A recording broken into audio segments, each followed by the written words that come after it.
Shalom, shalom. Selamat siang teman-teman Bang Yoel dimanapun berada. Puji Tuhan kalau Bang Yoel bisa bersama dengan kalian pada kesempatan siang hari ini.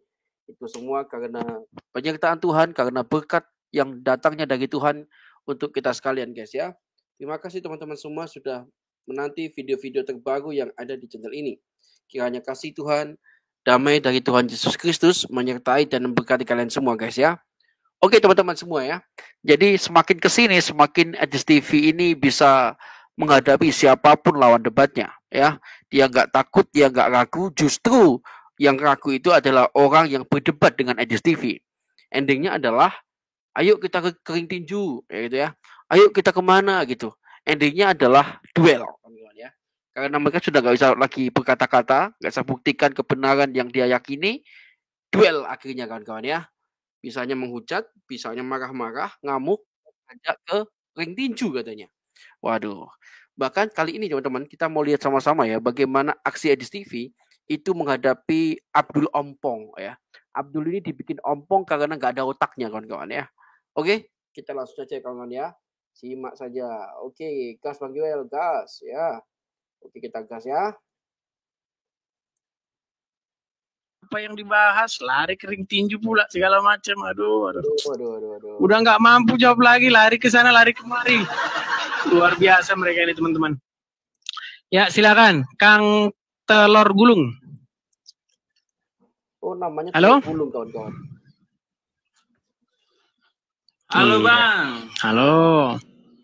Muslim Bang? Alhamdulillah saya Muslim, bukan Yesus Kristus. Waduh, omongannya udah begitu kawan-kawan. Iya, aku juga nggak nanya itu Bang. Kutanya kan Abang Muslim gitu loh. Ya, Bang. abang apa? Abang Yesus. Pertanyaan Abang udah salah. Abang Kristen. Kalau itu baru benar Bang. Pertanyaannya benar. Kristen. Enggak, Abang merangkai pertanyaan aja udah nggak bisa gitu loh.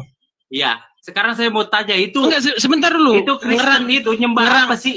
Nyembah Kristus. Ngerangkai pertanyaan aja nggak bisa. Kristen itu nyembah apa sih? Ini kesurupan Kristen ini itu orang. nyembah apa? Kesurupan nih orang. Hah? Nyembah apa itu Kristen itu? Kesurupan lagi. Orang Kristen itu nyembah apa sih? Kesurupan. Yang jelas nggak nyembah batu Bang. Yang jelas nggak nyembah batu. Nyembah apa? Nyembah siapa? Yang jelas nggak nyembah batu Bang. Siapa yang disembah? Yang jelas nggak nyembah batu. Ya. Yang jelas nggak nyembah batu Bang. Siapa Tuhanmu? Siapa Tuhanmu? Yang jelas Tuhan saya bukan Muhammad Bang. Bukan Muhammad Tuhan saya. Hah?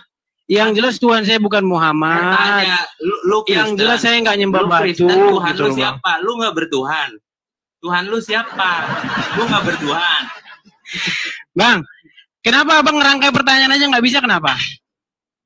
Ya sekarang saya tanya Anda agamanya Kristen. Enggak, ngerangkai pertanyaan aja kenapa nggak bisa gitu loh? Tuhan Anda siapa? Datang udah kepanasan, udah kejang-kejang seperti ini. Tuhan Anda siapa?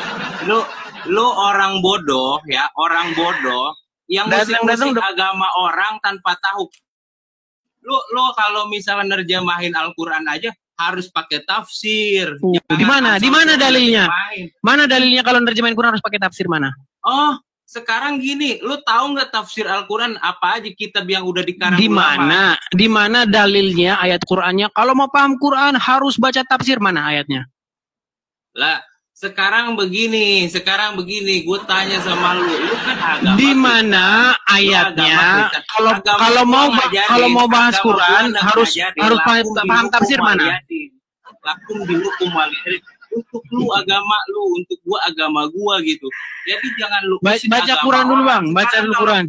Baca Quran dulu Bang. Orang Kristen itu orang bodoh, orang nyembah manusia. Nah Isa itu nabi, utusan Allah, bukan Tuhan. Lu nyembah manusia. Abang udah pernah karab belum?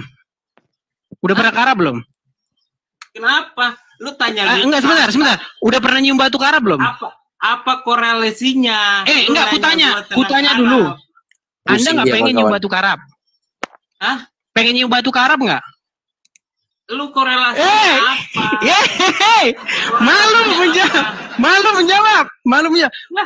Anda pengen karab nggak? Pengen nggak karab? Pengen karab nggak? Pengen. Oke, pengen nyium batu nggak sana? Hajar Aswad. Iya, pengen nyium batu nggak? Ya Allah. Pengen nggak? Pengen nggak? Pengen nggak? Aku tanya, pengen nggak? Pengen nggak? Pengen nggak nyium batu? Kenapa terus dari tadi? Pengen nggak nyium batu? Lah, lu nyembah salib. Pengen nggak lu nyium batu? Ditanya pengen nyembah batu. Bang, pengen nyembah batu nggak? Pengen nggak nyembah batu? Nyembah batu. Siapa yang nyembah batu? Udah bang, udah Siapa yang nyembah batu? Tolol. Goblok. Gelagapan nih, gelagapan. Goblok. Orang tolol, orang goblok. Ya, kutanya ya. Jika ada sekelompok orang, mereka memutar-mutari pohon pisang, lalu mencium-ciumi pohon pisang tersebut, lalu berkata, kami memenuhi panggilanmu. Aku mau tanya sama abang, kegiatan yang dilakukan oleh sekelompok orang itu adalah pemujaan pohon pisang, betul atau tidak? Itu semuanya kembali ke niatnya, bisa betul bisa tidak, tergantung itu niatnya gimana orang itu, kemana ke situ tuh mutarin tuh apa tujuannya. Jadi kegiatan itu pemujaan pohon pisang atau tidak? Kalau kegiatan itu, kalau versinya Anda itu pohon pisang, berarti ya tinggal niat orang itu dia ngapain. Kalau dia memang menganggap pohon pisang itu sebagai Tuhan, dia aja pemujaan pohon pisang itu, menduakan Allah itu dosa besar itu. Aku nggak ada ngomong Allah loh bang, aku cuman ngomong adanya sebuah orang-orang nih, Ya. mereka sujud kepada pohon pisang, lalu mencium-ciumi pohon pisang itu, berarti mereka itu sedang melakukan pemujaan terhadap pohon pisang, betul atau tidak? Oh, kalau sekarang gini, pemujaan dia tuh gimana proses pemujaannya itu? Pakai doa-doa? Dengan cara mereka memutar-mutari pohon pisang itu, lalu menciumi pohon pisang itu, dicium-ciumi pohon pisang itu, lalu mereka sujud menghadap ke pohon pisang itu. Itu di mana kejadian itu adanya tuh? Orang yang mutar-mutar. Semisalnya. Oh, kalau dia mutari, semisal ada orang mutari pohon pisang itu ya sesat. Ngapain pohon pisang sembah? Sesat, oke. Berarti sesat, berarti sesat karena melakukan pemujaan. Loh, kok terpental? Kenapa terpental, Bang? Belum ku ganti tadi pohon pisangnya dengan batu, Bang. Maksudku mau ku ganti dulu pohon pisang itu dengan batu. Apakah Abang masih berpikir seperti itu gitu loh? Karena mendadak ini kalau soal batu-batuan ini langsung sensitif. Langsung tiba-tiba, oh, itu namanya bukan menyembah karena batu gitu. Oh, kena ban. Oke, sorry. Ayat 4. In huwa illa wahyu yuha. Tidak lain Al-Quran itu adalah wahyu yang diwahyukan kepadanya. Apa masalahnya di sini? Oke, berarti menurut ayat itu apa yang diucapkan Muhammad itu wahyu atau bukan? Yang diucapkan Muhammad. Ini abang harus tahu. Di dalam Islam itu ada Quran dan hadis. Benar? Ya, hadis itu wahyu atau bukan? Hadis ya bukan wahyu lah. Oke, lalu dari mana Muhammad bilang kalau kiamat akan terjadi hari Jumat? Itu dari perantara Jibril yang bukan wahyu. Diberitakan di Al-Quran. Bukan wahyu. Ya bukanlah. Wahyu itu apa sih? Wahyu itu dia ini ada banyak definisi. Bang, kutanya dulu definisi. Apa definisi wahyu? Wahyu itu segala sesuatu yang datang dari Tuhan. Oke, baik. Kutanya, kiamat akan terjadi hari Jumat datangnya dari siapa? Enggak, tadi ini abang bahas batu. Enggak, sebentar dulu, abang lari kemana? Karena gini, abang udah menghindar ini abang ini. Abang udah menghindar. Oke, kutanya dulu sekarang. Wahyu adalah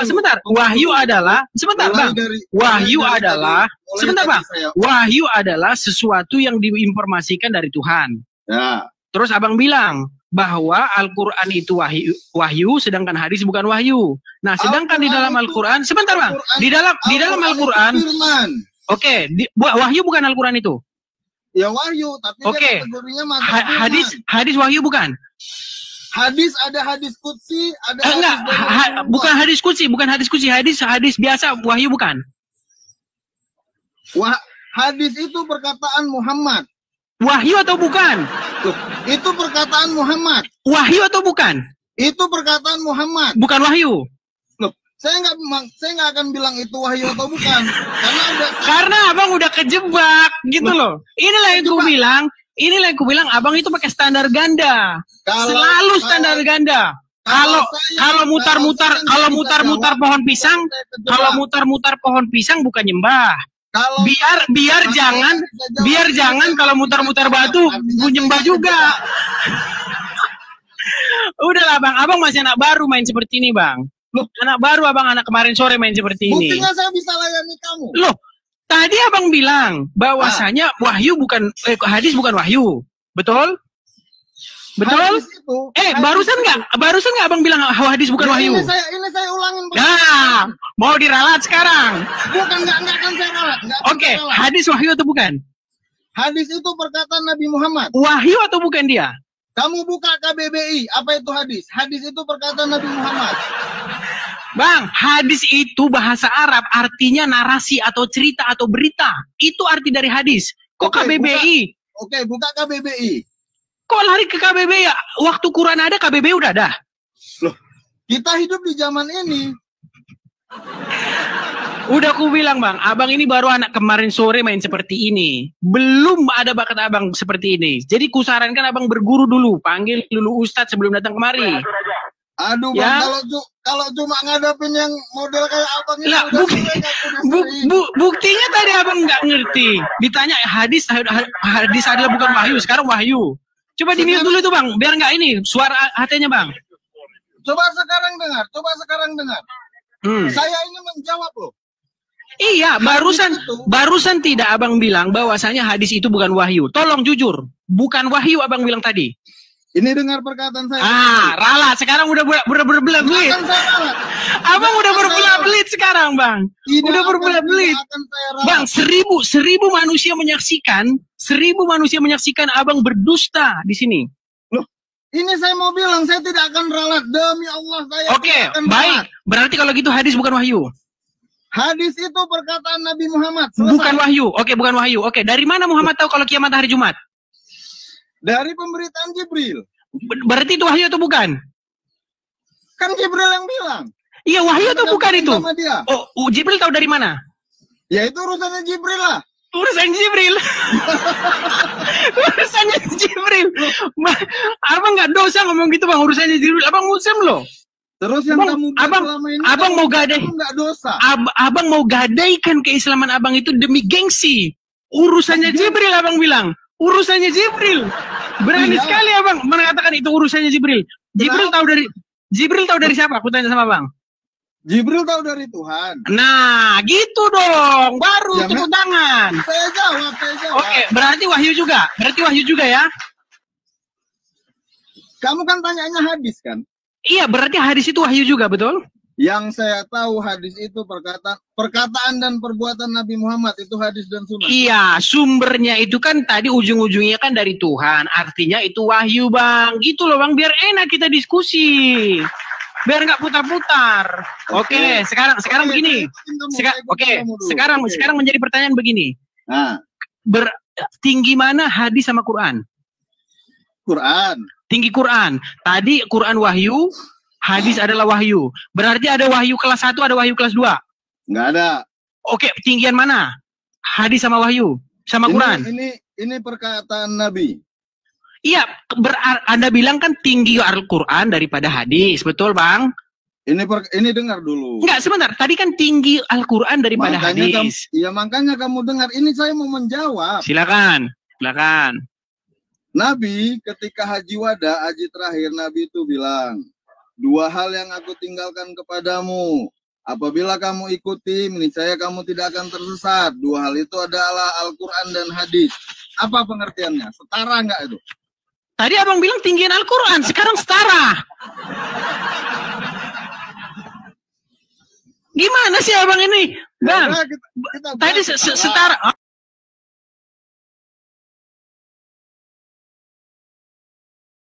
Tadi setara, tadi nggak setara, sekarang setara.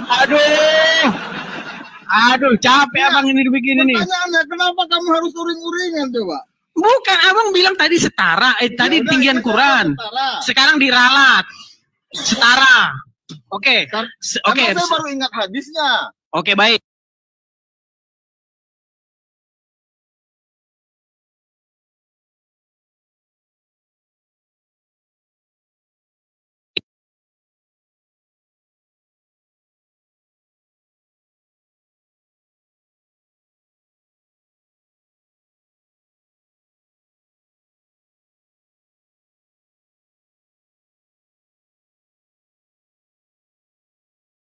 Yang tiku anil Hawa. Terjadi hari Jumat. Itu hadis.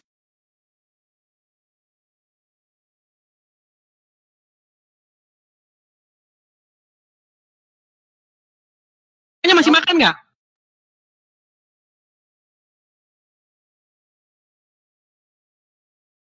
Masih makan nggak namanya?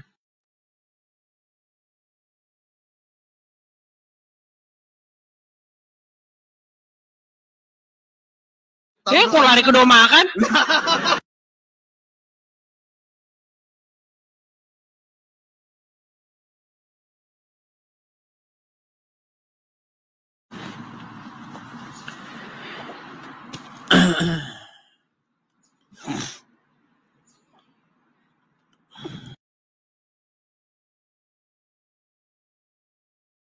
Ya udah, kalau orang disuruh menyembah, disuruh loh, berarti masih menyembah nggak?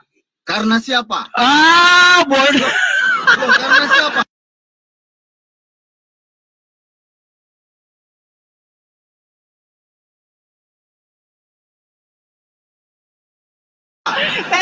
Artinya tetap saja perbuatan itu disebut mau menyembah, mau itu disuruh, mau nggak disuruh. Berarti misalnya gini, saya disuruh Tuhan untuk sujud kepada pohon beringin. Artinya saya disuruh nyembah pohon beringin. Abang itu gimana sih pola pikirnya? Waduh.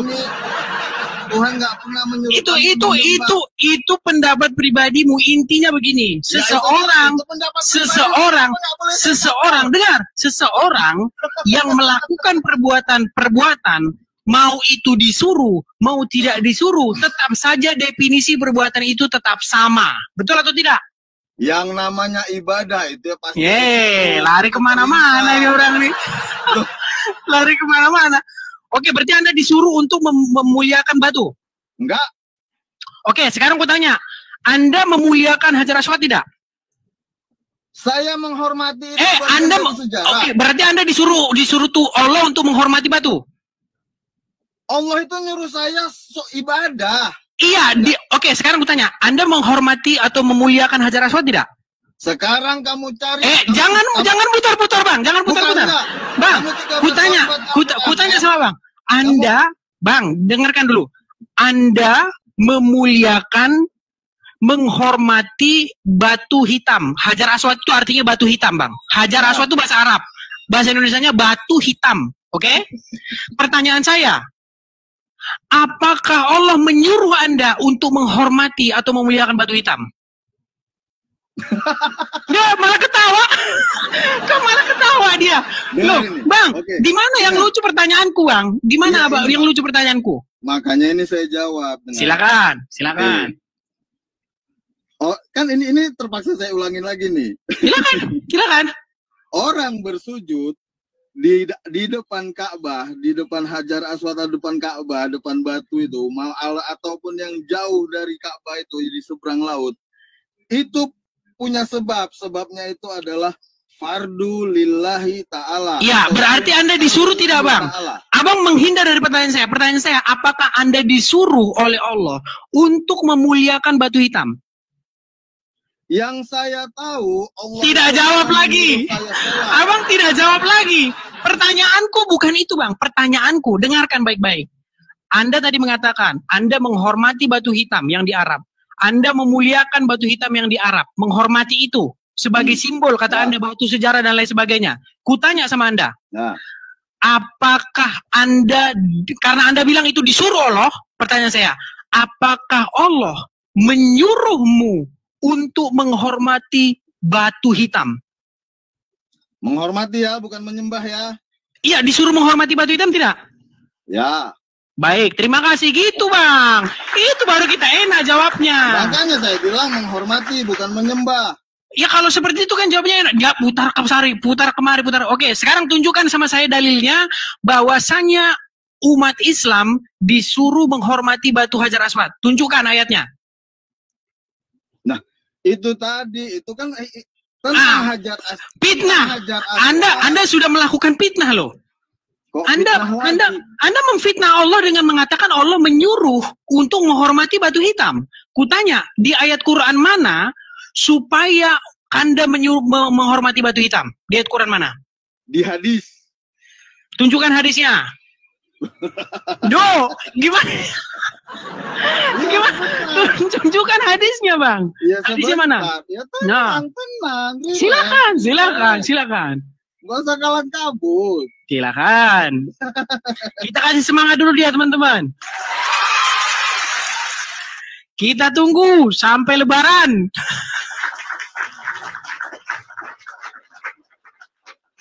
Barusan loh, sambil nunggu abang buka hadisnya, barusan tadi abang bilang bahwasanya itu tidak diperintahkan.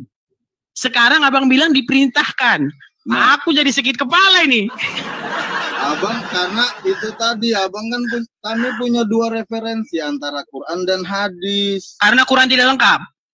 Bukan Quran tidak lengkap. Terus kenapa perlu hadis? Kenapa perlu hadis kalau Quran nggak lengkap? Hadis itu yang menjabarkan Al-Quran supaya kami nggak lari. Berarti karena Quran tidak detail. Kok nggak detail gimana? Oke, fungsi hadis buat apa? Pernah dengar nggak?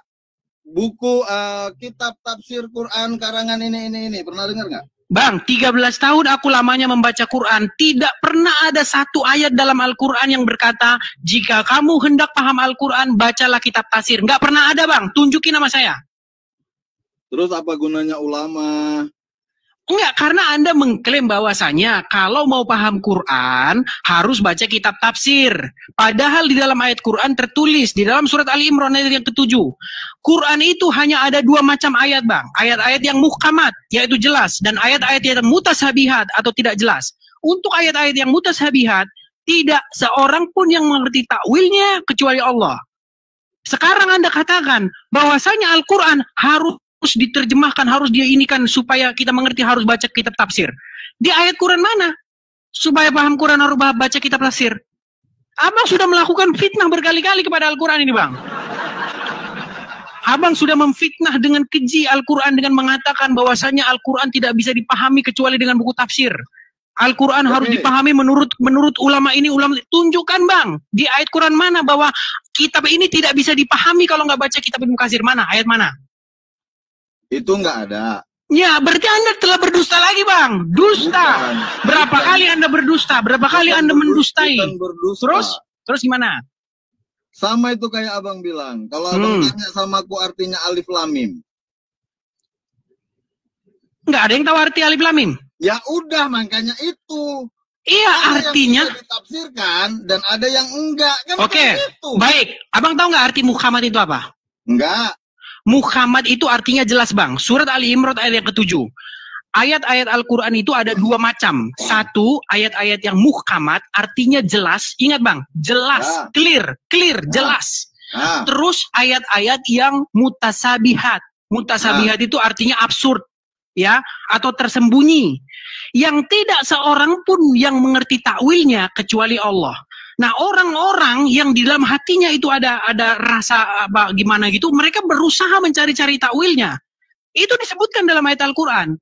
Pertanyaannya sekarang begini, kenapa harus ada buku tafsir sementara ayat Al-Quran sendiri sudah mengatakan bahwa ayat-ayat Al-Quran itu hanya ada dua macam, muhkamat, jelas, yang kedua mutasabihat. Apakah Anda mencoba ingin menafsirkan ayat-ayat yang mutasabihat, yang tidak jelas? Atau apakah Anda ingin membuat sesuatu yang mubazir dengan menjelaskan sesuatu yang sudah jelas? Silakan. Oke, aku harus jawab yang mana nih? Hadis Hajar Aswad atau yang mana nih? Dijawab yang bagian kenapa ayat-ayat yang muhkamat atau sudah jelas dijelaskan lagi. Oh, itu. Nah kan? Oke. Al-Quran itu kan diturunkan bertahap kan? Menurut ayat Al-Quran, Quran itu diturunkan pada malam Lailatul Qadar. Bertahap. Oke, Lailatul Qadar terjadi berapa malam, Bang? Al-Quran itu diturunkan dalam masa 22 tahun, 2 bulan. Anda fitnah lagi. Kenapa saya bilang, Bang, Anda fitnah lagi, Bang? Memang menurut orang info yang Anda dengar, Quran itu diturunkan pada 22 tahun, 22 bulan, 22 hari, mungkin 22 jam, 20 detik, 20 menit, 22 menit, ya. Saya begini, Bang, dengar, Bang. Di dalam ayat Al-Quran selama 13 tahun saya baca, tidak pernah ada satu ayat yang mengatakan bahwa Quran itu diturunkan pada 22 tahun, 22 bulan, 22 hari, apalagi 22 menit, 22 jam, 20 detik, nggak ada, Bang. Oke, Nggak ada. Terus?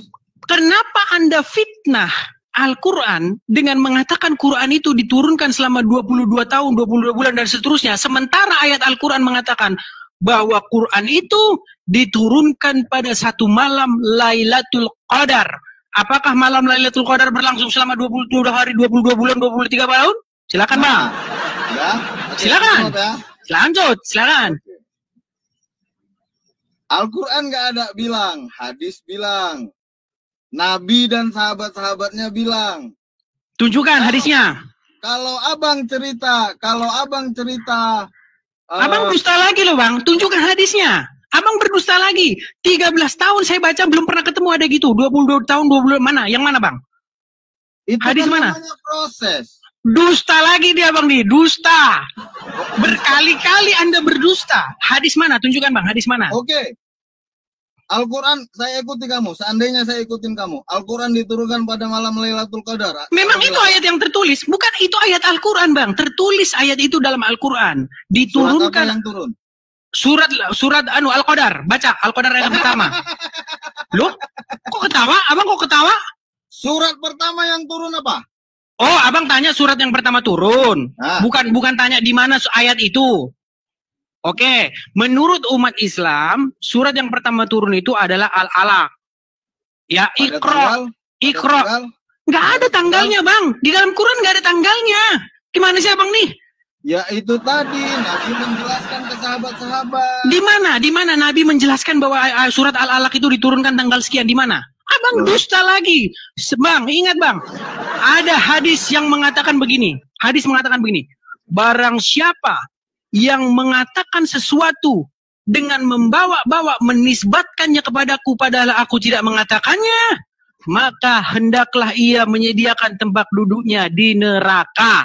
Jadi abang harus siap-siap nih menyiapkan tempat duduk abang di neraka nih. Karena abang menuduh Muhammad mengatakan itu padahal Muhammad tidak mengatakannya. Abang pernah dengar malam nuzul Quran? Menurut malam nuzul Quran itu dikatakan malam Lailatul Qadar, Bang. Loh, itulah. Beda. Oh, itu salah. Beda. Tunjukkan dalilnya, Bang, tunjukkan dalilnya. Malam nuzul Quran itu adalah malam di mana Al-Quran diturunkan dan itu namanya malam Lailatul Qadar. Dan itu jatuh pada Saya tanggal ayatnya. 17 Ramadan. Saya bacakan ayatnya, Bang. Surat Al-Qadar yang pertama ya, Bang ya.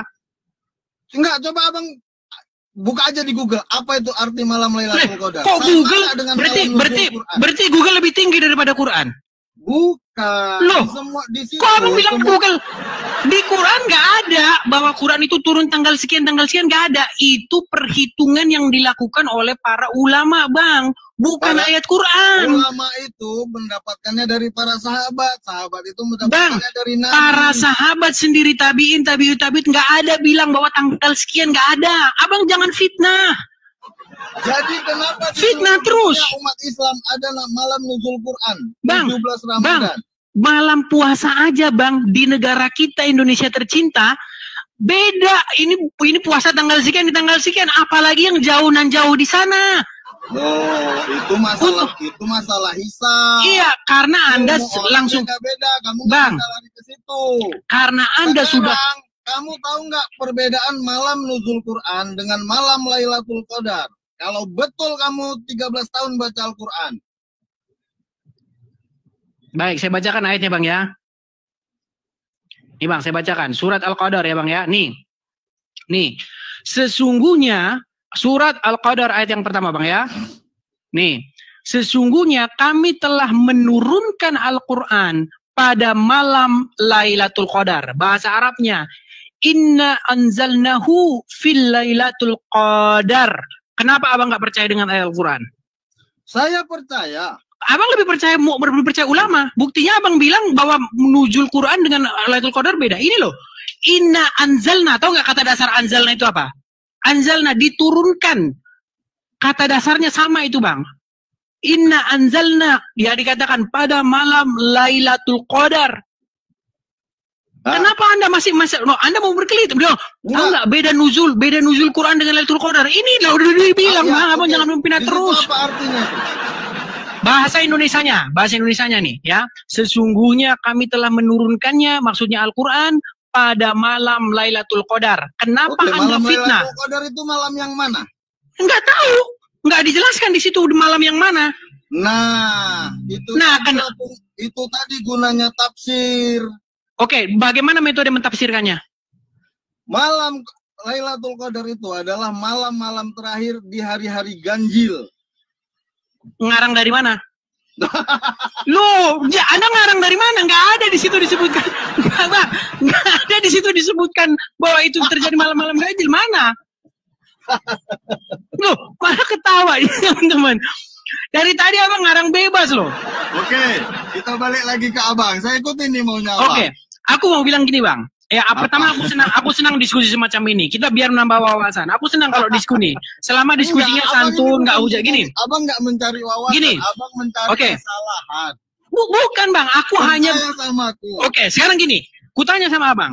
Nah. Bisa nggak abang bedakan apa kata Quran dengan apa kata ulama? Bisa nggak abang bedakan itu? Ya bisa lah. Oke, sekarang kutanya. Quran turun pada 22 tahun, 22 bulan, 22 hari. Selama, maksudnya, selama, oke. Quran turun selama 22 tahun, 22 bulan, 22 hari, 22 jam, 22 detik, ya, kalau kita mau anunya ya. Itu perkataan Quran atau perkataan ulama? Itu perkataan ulama yang didapat dari sahabat-sahabat. Oke, sahabat-sahabat. Sahabat siapa yang ngomong seperti itu? Ya mana tahu saya sahabat Nabi. Fitnah lain. Berarti Anda fitnah. Terus dari mana Anda bilang itu para sahabat yang ngomong? Anda dari ustadz, dari ulama, dari kiai. Oke, ustadz mana yang ngomong kalau itu dari para sahabat? Ya, semua nggak dengar nih. Demi menutupi biar dia nggak malu, semua dicari kambing hitam. Pertama, Quran difitnah bahwa itu kata Quran. Kedua, Muhammad difitnah bahwa Muhammad mengatakan itu. Ketiga, Ustadz difitnah bahwa sahabat difitnah bahwa sahabat mengatakan itu. Mau lari lagi dia. Ustadz sekarang difitnah. Sekarang Ustadz mana bang yang ngomong gitu? Bahwa itu kata para sahabat. Itu makanya aku bilang tadi, abang bukan menambah wawasan, abang mau cari kesalahan. Enggak, karena abang itu tuh sudah melakukan fitnah bang. Abang fitnah Muhammad. Al-Quran itu diturunkan enggak selama proses itu. Jadi maksud abang Al-Quran itu diturunkan hanya satu kali, satu tahap. Ayat Quran yang ngomong. Ayat Quran yang ngomong. Bang, Quran itu diturunkan pada satu malam Lailatul Qadar. Surat apa? Surat Al-Qadar ayat yang pertama. Surat yang pertama turun. Tadi udah saya jawab bang, surat Al-Alaq. Iqra bismillah. Terus surat yang kedua kapan turunnya? Bang, itu pun bang ya, itu penurut ulama bang. Nggak ada dalam Al-Quran itu dibilang bahwa ayat yang pertama turun tuh surat Al-Alaq bang. Kalau abang belajar Al-Quran di IAIN atau di studi-studi Islam bang, di situ banyak sekali bang. Di antara para akademisi itu, mereka berdebat apakah benar surat Al-Alaq ini yang pertama. Apakah Al-Fatihah ini yang pertama. Bang, itu semua perdebatan, Bang. Jadi bedakan apa kata Quran dengan apa kata ulama. Kalau surat Al-Alaq, Bang, kalau surat Al-Alaq itu surat yang pertama, itu bukan kata Quran, Bang. Itu kata ulama. Abang tuh harus bisa bedakan itu. Oke. Itu tadi abang bilang kata ulama ya. Oke, coba tunjukkan dalam Al-Quran bahwa surat Al-Alaq surat yang pertama. Di mana? Ya, saya ngikut ulama. Bukan ngikut Quran. Ulama kan dari Quran dapatnya. Di mana ada Al-Quran bahwa surat Al-Alaq yang pertama? Pernah nggak dengar hadis Nabi? Bang, dengarkan. Abang bilang bahwa ulama mengikuti Al-Quran. Kutanya sekarang, di Quran mana yang bilang bahwa surat Al-Alaq adalah surat yang pertama? Ayo. Ada sejarah kan? Berarti bukan Quran. Loh, itu gimana? kan literasi. Iya, di mana? Mana literasinya? Mana literasinya dalam Quran? Wahai orang-orang beriman, ya ayyuhallazina amanu. Surat Al-Alaq ini adalah surat yang pertama. Mana ayatnya? Oke. Menurut Abang bukan Al-Alaq yang pertama. Ngarang bebas lagi. Enggak, menurut Abang yang pertama itu bukan Al-Alaq. Baik, saya punya studi saya selama 13 tahun mendalami Al-Quran. Ya, kalau Abang tanya menurut saya surat yang pertama, justru saya mau tanya ini, saya nggak mau langsung jawab. Saya tanya, kenapa Al-Fatihah ditaruh yang pertama? Karena Al-Fatihah artinya pembukaan. Ya, kenapa di situ pembukaan sementara Anda bilang yang Al-Alaq yang pembukaan, yang pertama? Bagaimana mungkin itu bisa terjadi? Pernah dengar asbabun nuzul? Asbabul nuzul itu juga beda-beda, Bang. Abangku, dengarkan. Menurut riwayat ini, asbabul nuzul, contoh, saya kasih contoh. Surat At-Tahrim ayat yang pertama. Ya, wahai Nabi, mengapa engkau mengharamkan apa yang dihalalkan Allah bagimu? Engkau hendak menyenangkan hati istri-istrimu. Menurut asbabul nuzul Syiah, katanya, bahwa ayat ini sehubungan dengan diharamkannya madu ketika Muhammad meminum madu di rumah Hafsah.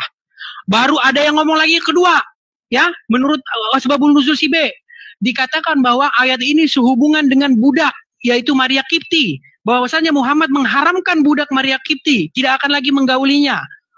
Ada lagi beda-beda itu semua, Bang, jangan bilang gini. Udah? Iya, artinya silakan. Oke. Sekarang Abang sudah merasakan nih, panggung merasakan bahwa Abang bukan orang pengalaman di sini ya.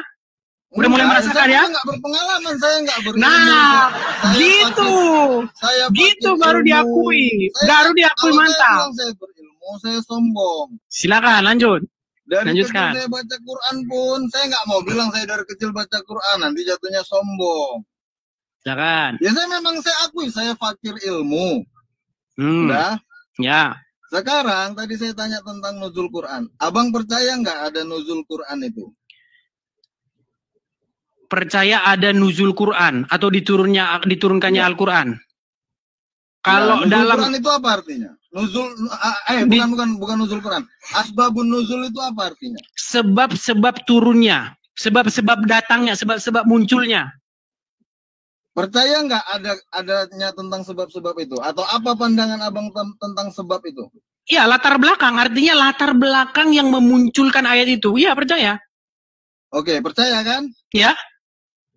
Satu surat atau beberapa ayat dengan ayat lain mempunyai asbabun nuzul yang beda nggak? Iya, justru ini menjadi kajian yang menarik. Karena begini, Bang. Karena begini. Enggak, di itu dalam dulu jawab. Iya, tadi kan pertanyaan Abang kan nuzul antara satu surat dengan surat yang lain atau satu surat tapi beda ayat dengan ayat yang lain, itu asbabun nuzulnya beda nggak? Baik, saya jawab ya Bang ya. Justru ini perdebatan. Jawaban, Bang, saya cuma butuh jawaban beda tidak, itu aja. Iya, perdebatan Bang. Jawabannya perdebatan. Kenapa saya bilang perdebatan? Contoh Bang, saya kasih contoh. Menurut pandangan Abang. Menurut pandangan saya, baik, kan 13 baik. Tahun nih belajar menurut pandangan saya berbeda-beda, tapi ada masalahnya. Kenapa saya katakan ada masalahnya? Contoh, saya kasih contoh Bang, saya kasih contoh. Mengapa ada satu ayat tapi beda asbabul nuzul? Menurut si ini latar belakangnya ini. Menurut si ini latar belakangnya ini. Artinya kita nggak tahu pasti apa benar itu latar belakangnya itu. Karena menurut tafsir A ini disebabkan karena ini. Tapi menurut tafsir B bukan karena itu. Makanya saya bilang debatable. Asbabul nuzul itu sendiri debatable. Kedua, alasan yang kedua. Begitu banyaknya ayat yang serupa di dalam Al-Quran. Serupa Bang. Saya kasih contoh. Contoh misalnya. Wahai orang-orang yang beriman. Contoh misalnya. Diharamkan bagimu khinzir. Kemudian darah dan lain sebagainya. Ayat itu ada Bang. Pengulangan dalam Al-Quran. Saya tanya sama Abang, ayatnya sama, kembar, diulang berkali-kali, bagaimana mungkin asbabul nuzulnya jadi satu? Itu kan juga perdebatan, Bang. Jadi Abang harus berpikir sejauh itu. Oke. Silakan. Apa tanggapan Abang tentang asbabun nuzul? Abang tadi bilang, ya betul, berbeda-beda gitu kan? Ya. Berarti, Dan debat tebal. Iya, dan debat whatever lah, mau debat tebal mau apa whatever. Saya nggak ke situ poinnya. Poin saya adalah kalau asbabun nuzul itu bisa beda-beda, apakah tidak mungkin Al-Quran itu diturunkan dalam tahap bertahap? Nah, justru itu yang menjadi penyebab perdebatan di sini.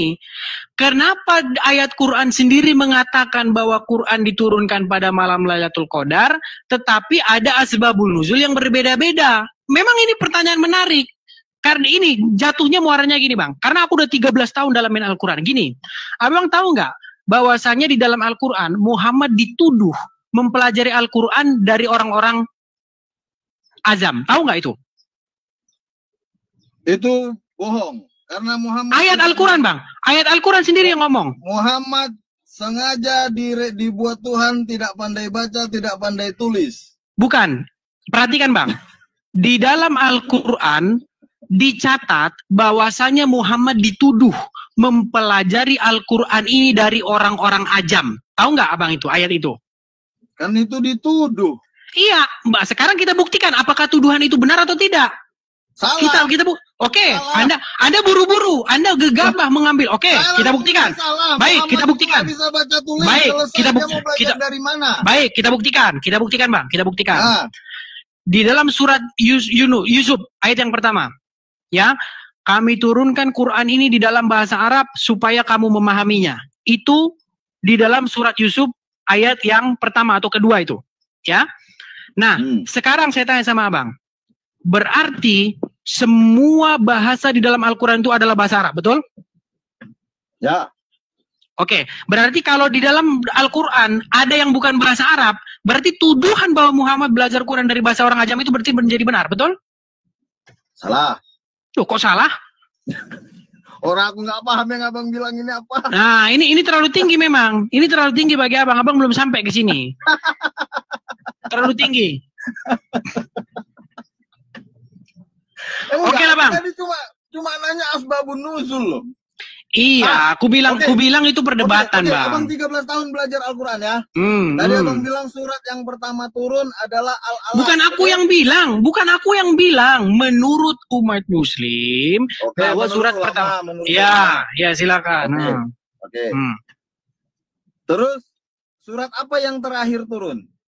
Menurut lagi ya, menurut umat Muslim bahwasanya surat yang terakhir itu kalau tidak salah apa itu ya? Ya, tapi 13 tahun belajar Quran. Bukan, Bang, gini, ayat atau surat? Surat. Kalau terakhir apa ya? Aku nggak ingat aku malahan. Apa jadi memang? 13 tahun itu ngapain aja? Mendalami Quran, Bang. Ya, namanya orang mendalami itu pasti mendalami sejarahnya juga. Asbabun. Iya, sejarahnya beda-beda, Bang. Ya, dari semua perbedaan itu nggak ada satu pun yang Abang tangkap. Bukan, gini. Karena aku ingin konsentrasi. Gini, Bang. Aku mau konsentrasi belajar Qurannya, bukan mau pendapat-pendapat di luar, Bang. Karena banyak sekali omongan-omongan yang ada di luar yang tidak ada dalam Quran. Contoh yang barusan Abang fitnahkan. Bahwasanya Anda disuruh untuk pergi ke Arab. Bukan. Ini kan salah satu. Ini kan ada awal nih. Abang tadi berhasil nih menjawab surat yang pertama diturunkan Al-Alaq. Oke, mau menurut siapa lah, whatever.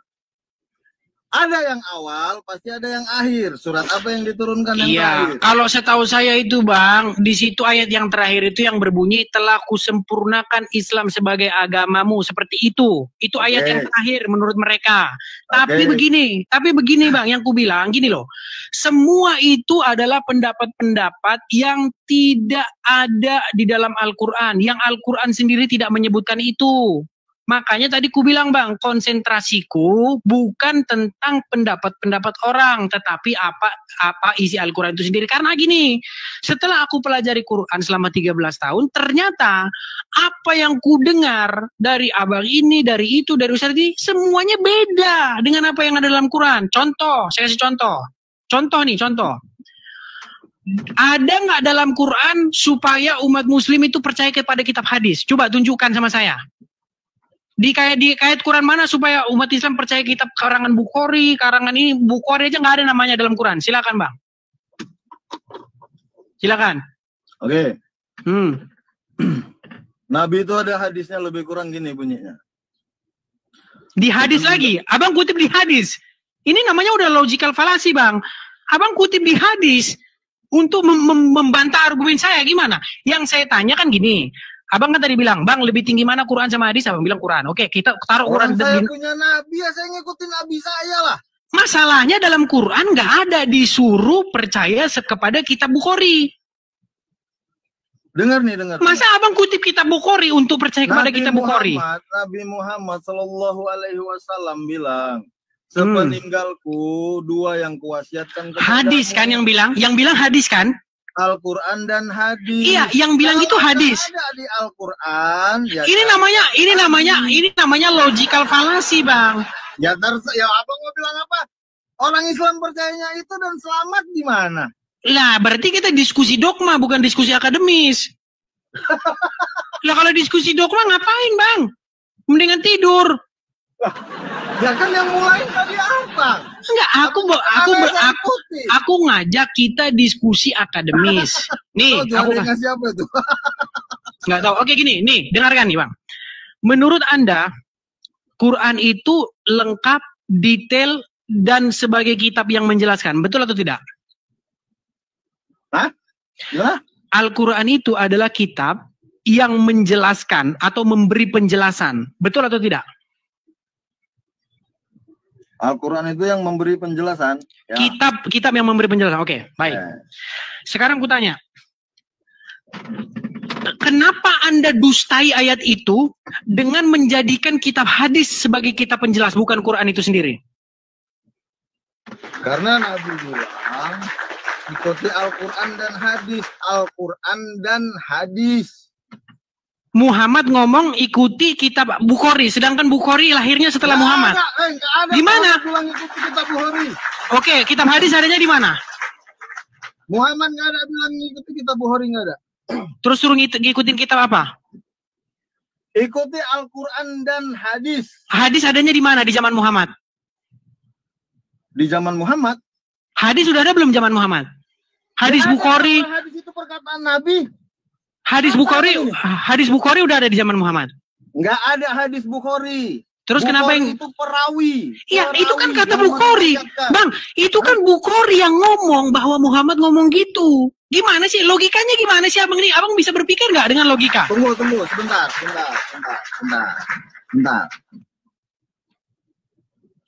Abang bilang, iya nggak apa-apa sambil itu. Iya, sebentar. Iya, sambil abang ngomong gitu aku lanjutin. Abang bilang. Sama aja kalau abang ngomong aku buka ini mah bukan ku dengarin juga abang. Silakan. Nyantai. Ya kan.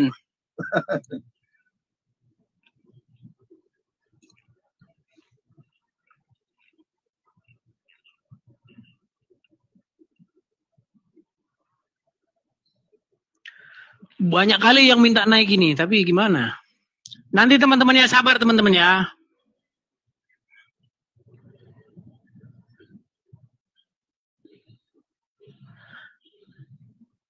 JBL Store tadi sudah aku naikkan JBL Store, tapi nggak naik pula. Udah kuturunkan baru naik lagi JBL Store.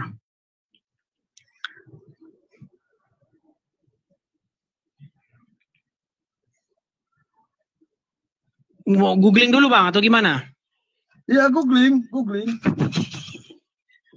Loh, orang di Play Store aja ada Al-Quran, apa salahnya dengan googling? Tapi kan ada satu hadis yang mengatakan barang siapa yang menyerupai satu kaum maka mereka termasuk golongan itu bang.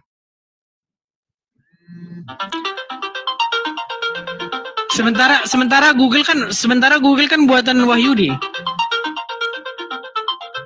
Allah, banyak kali lah iklannya nih.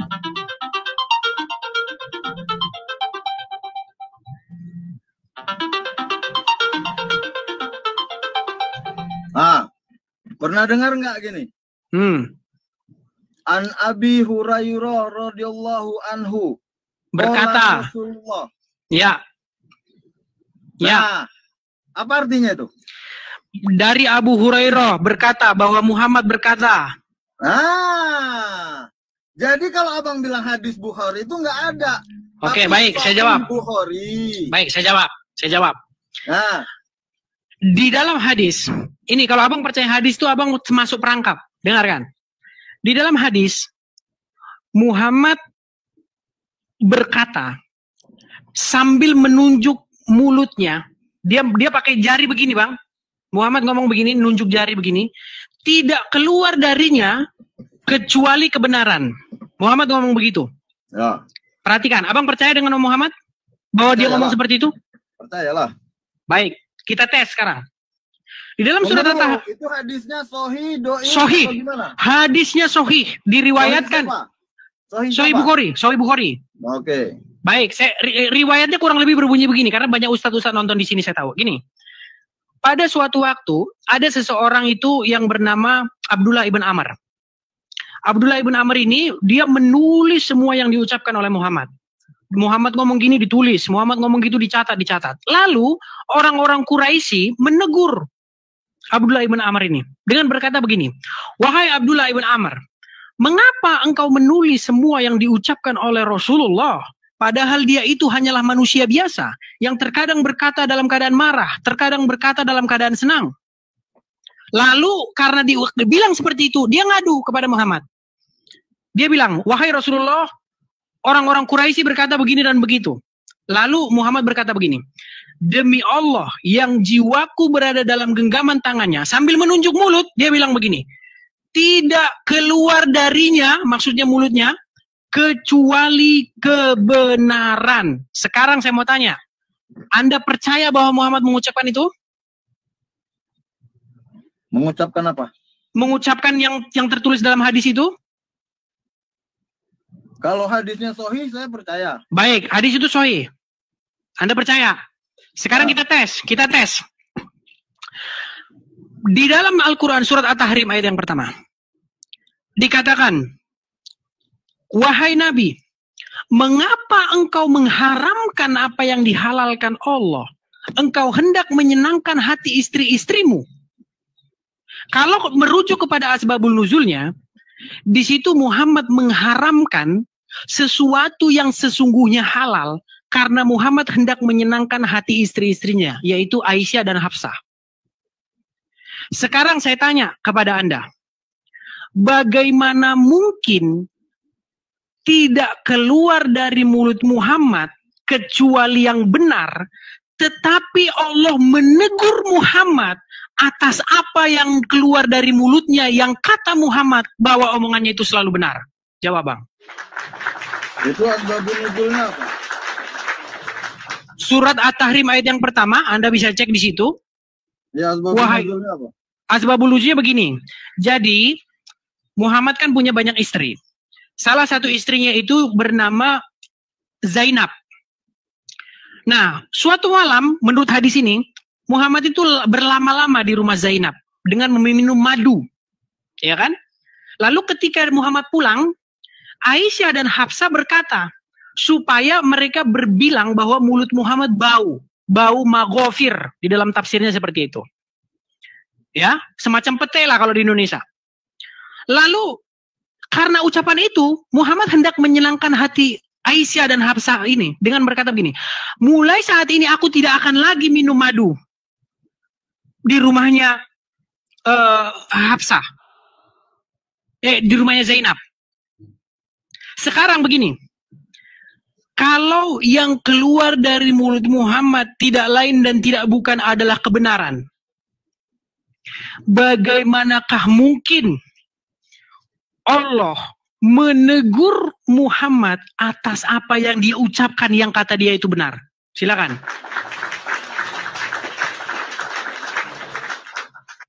Silakan. Oke. Silakan. Tadi abang nggak percaya hadis kan? Justru Anda yang percaya hadis, makanya saya bikin ke situ. Iya. Kalau Anda percaya hadis. Oke, saya percaya hadis. Abang nggak percaya kan? Dibilang nggak percaya, saya punya dasar. Iya, saya nggak akan mempermasalahkan jawabannya. Abang nggak percaya hadis kan? Sebagian mungkin ada yang benar, sebagian ditambah-tambahi. Menurut saya. Kenapa harus sebagian-sebagian? Saya cuma tanya, abang percaya hadis atau enggak? Tidak keseluruhan. Ya nggak bisa gitu lah. Loh, Kalau hal-hal yang tidak tendensius, menurut saya, hal-hal yang bisa dipercaya, saya percaya. Giliran butuh percaya, giliran nggak butuh nggak percaya, nggak bisa gitu. Loh, justru itu yang banyak kalian lakukan loh. Sekarang saya tanya, abang percaya hadis nggak? Sudah saya bilang tadi, tidak kesemuanya. Oke. Kalau begitu, ini nggak perlu saya jelaskan, karena kalau saya jelaskan, toh abang nggak percaya. Oke lah, untuk penonton bang, untuk penonton. Yang berdiskusi ini kita dua, bukan iya, penonton. tapi 1.000 orang loh bang, 1.300 orang, 1.100 orang nonton bang. Coba tanya orang itu ada yang peduli nggak? Nggak ada yang peduli, cuma abang aja yang cari-cari kesalahan. Bukan, bilang aja abang nggak bisa jawab. Ya, kalau nggak bisa jawab dan abang nggak percaya. Bukan untuk saya percaya, supaya orang-orang yang menonton ini tidak terguncang imannya. Saya ini kan cuma sama abang. Yang nonton nggak perlu dikasih tahu. Orang Islam itu nggak akan terguncang imannya hanya karena Kata siapa bang? Kata siapa? Bang, tahu nggak dampak dari internet ini? Tahu nggak berapa banyak orang-orang yang muncul? Kalau karena orang itu terguncang keimanannya, dari tadi saya terguncang seharusnya, dan ini enggak. Iya, karena Anda imani saja. Hah? Karena abang imani saja. Gimana sih? Sedangkan yang kubahas aja abang nggak ngerti. Soal lihat aja, kalau memang orang-orang itu terguncang, saya aja yang berhadapan langsung nggak terguncang, kok apalagi mereka. Iya, karena abang imani saja. Nah, makanya itu tadi saya bilang, kalaupun saya bisa jawab atau nggak bisa jawab, karena abang nggak mempercayai hadis, mau setengah, mau separuh. Ini bukan masalah percaya hadis loh. Nggak akan ada gunanya. Bang, ini bukan masalah percaya hadis. Yang saya tanya, bagaimana Anda mensinkronkan itu? Belum lagi Anda. Gimana? Ya itu tadi, saya nggak perlu mensinkronkan. Orang saya jawab abang nggak akan percaya. Loh, bukan masalah nggak percaya, ini sesama hadis aja. Misalnya nih, ada suatu riwayat dikatakan, Muhammad pada suatu waktu dia berjalan ke Madinah. Kemudian dia bertemu dengan para petani kurma. Ya kan? Lalu dia melihat orang-orang petani kurma itu melakukan penyerbukan itu. Menggabungkan betina dan serbuk jantan dan serbuk betina itu. Ini ada di Al-Quran atau enggak nih? Di hadis. Karena abang percaya hadis. Sekarang abang pakai hadis. Loh, bukan. Ini kubuat apa dampaknya kalau abang percaya hadis? Ini abang logika gimana sih? Aku ini membuat bang dengar. Saya membuat narasi. Bersanad, ada perawi, ada sanadnya. Iya, di dalam. Oh, sekarang lemah. Cuma nyebut-nyebutin gitu. Karena merugikan jadi lemah. Bukan, saya nggak bilang hadis itu lemah. Oke, hadis ini sahih kok, udah jelas sahih. Di dalam saya juga bukan ahli hadis. Saya akui saya bukan ahli hadis. Oke, sudah. Kalau bukan ahli hadis diakui seperti itu. Abang sendiri yang bilang.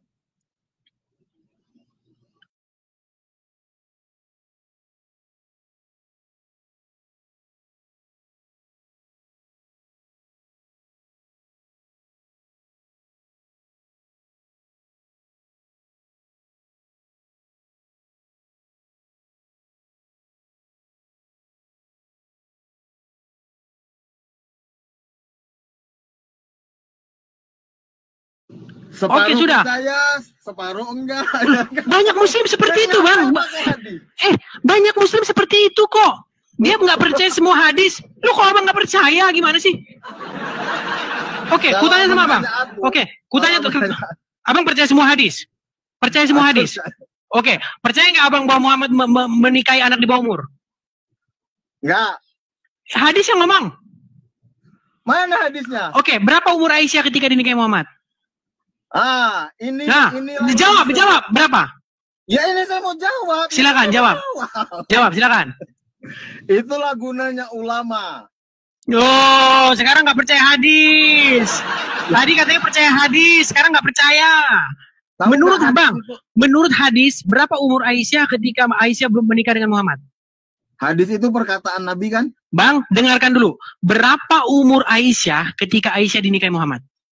Hadis itu perkataan Nabi. Nggak mau jawab dia. Takut, gentar dan takut menghampirimu. Jawab sekarang. Kalau Berapa? Oke, jawab. Takut, saya gentar, saya langsung keluar dari live. Oke, baik. Sekarang jawab. Berapa umur Aisyah menurut hadis ketika Aisyah dinikahi Muhammad? Ini jawaban ini. Enggak, jawab umurnya. Umurnya berapa? Langsung jawab umurnya. Silakan. Hadis kan, hadis. Ya. Hadis itu perkataan Muhammad kan?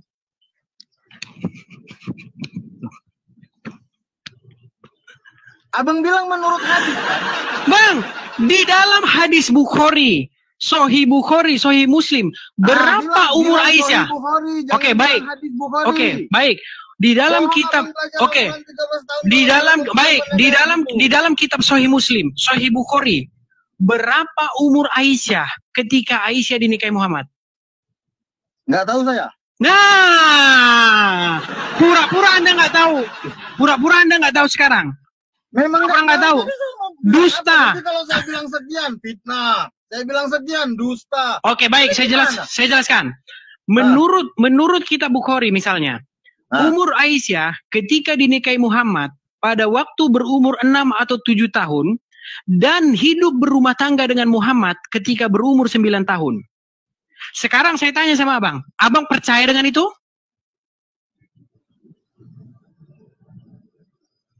Itu bukan kata-kata Muhammad ya. Abang percaya nggak yang tertulis di dalam Sahih Bukhari? Kata-kata Muhammad kan? Kata Aisyah, Bang. Kata Aisyah. Aisyah berkata di dalam hadis itu dikatakan bahwasanya aku dinikahi. Kok buktikan? Abang terlalu awam sekali membuktikan itu. Kok suruh membuktikan? Berarti abang tidak tahu sudah berapa tahun jadi Islam? Karena saya nggak tahu, coba buktikan supaya nggak fitnah. Berarti tidak tahu selama umur abang ini jadi Islam nggak tahu itu.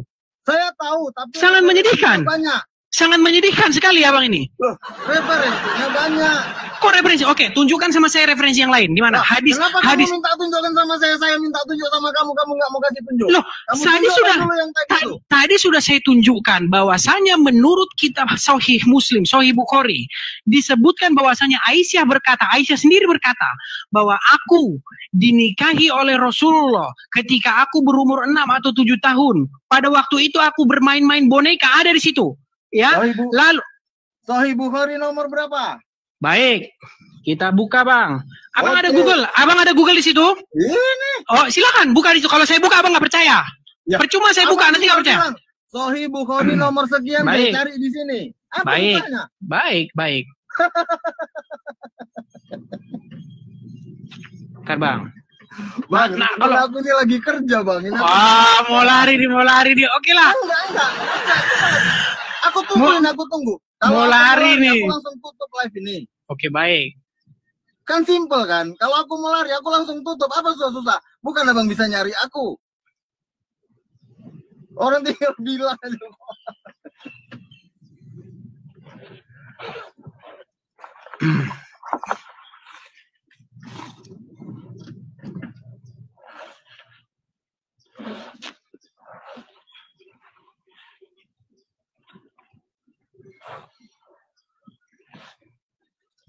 Ya bang, silakan bang dibuka.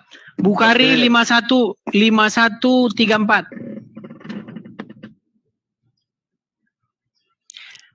Beda-beda nomornya di sini. Ada 5134, ada 5127, 5133. Yang mana yang mau abang pakai ini? Kalau hadisku di sini hadis yang dari sunnah.com bang, yang bahasa Inggris.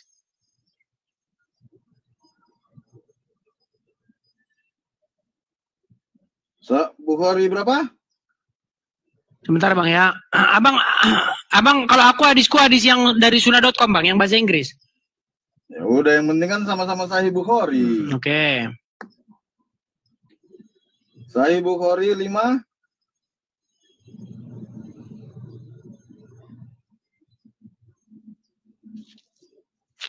Hmm. 51 34. Ya.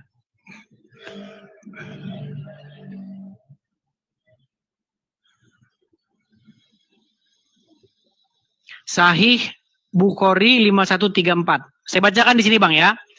Di sini dikatakan that the Prophet married her when she was 6 years old, and he consummated his marriage when she was 9 years old. Hisham said, I have been informed that Aisyah remained with the Prophet for 9 years. Sampai dia meninggal. Jadi artinya, dinarasikan oleh Aisyah bahwasanya Nabi menikahinya pada waktu dia berumur 6 tahun, dan consummated itu maksudnya berhubungan gitu ya, pernikahan itu pada waktu dia berumur 9 tahun. Hisham berkata, aku telah diinformasikan hal tersebut dari Aisyah bahwa dia hidup berumah tangga dengan Muhammad selama 9 tahun dalam kurung sampai dia meninggal. Sudah ketemu hadisnya? Ini nggak bisa buka. Mulai. Lagi loading. Silakan. Aku tunjukin orang memang lagi loading. Aku kan cuman nagih janjimu nih. Tadi kan Anda bilang bahwasanya percaya hadis. Anda kalau percaya hadis, Anda harus percaya ini. Nah, ya saya percaya abangnya nggak percaya, kenapa pakai hadis? Lo Anda kan yang bilang Anda percaya hadis. Iya, giliran abang mau nyerang, kenapa abang pakai hadis kalau abang nggak percaya itu? Bukan, Anda kan yang percaya. Kalau saya justru dari tadi harus kembali saja kepada Quran. Kenapa Anda tidak menganggap Quran itu lengkap? Kenapa Anda tidak menggunakan Quran itu sebagai buku petunjuk? Kenapa Anda tidak membuat... Ya orang Nabi yang bilang Al-Quran dan hadis. Bukan dalam Quran itu, dalam hadis. Gimana sih? Ya iya, kan Nabi bilang. Yang bimbing umat Islam siapa kalau bukan Nabi? Iya, bilangan itu tidak ada dalam Quran, Bang. Adanya dalam hadis. Gimana sih Abang ini? Yang saya tanya itu dasar untuk mempercayai itu apa? Sementara Quran mengatakan bahwa Quran itu lengkap. Udah ketemu belum, Bang? Jangan pura-pura lama loh. Ketemu, tapi lagi loading. Masa loading lama kali? Saya di tempat kerja, ha. Tadi loadingnya cepat, sekarang loading. Memang lagi nih. Jalan, coba. Saya tunjukin loh, ini lagi jalan loh. Nggak ada jalan itu, layar buram gitu kok, layar hitam. Lama. Baca. Mana nggak ada? Nggak ada di situ, gelap. Ilmu Islam, ID hadis. Ya udah silakanlah buka. Ya sabar, jangan Klik aja gini. Umur Aisyah ketika dinikahi Muhammad. Udah keluar itu hadisnya. Gak usah capek-capek cari nomornya. Oh, kalau gitu abang referensinya nanti banyak. Oh, mulai nih. Oke ya, aku ketik yang kayak gitu ya. Iya, silakan. Giliran ada hadis yang langsung dibilang, oh tidak sahih, saya tidak percaya itu. Memanglah. Emang ketawa-ketawa memang seperti itu kan, teman-teman sekalian. Lama. Jadi ini mau dibacain nih semua nih. Silakan dibacakan. Hadisnya aja, nggak usah komentar-komentarnya, bacakan hadisnya. Kita nggak bahas komentar, bahas hadisnya langsung. Silakan. Iya, ini lagi dicari hadisnya nih. Cari terus, udah 5 jam. Silakan. Imam Bukhari meriwayatkan kisah sebelum Rasulullah SAW meminang Aisyah. Dah. Hadisnya langsung, Bang. Jangan embel-embelnya. Hadisnya langsung. Aku lagi cari hadisnya, abang bilang aku berkali cari hadisnya. Ini sambil aku bacakan. Kan langsung nanti Bang dicari. Scroll, Bang. Bilang, oh, di scroll. Ya. Di scroll langsung yang ada tulisan Arabnya itu hadisnya langsung di scroll.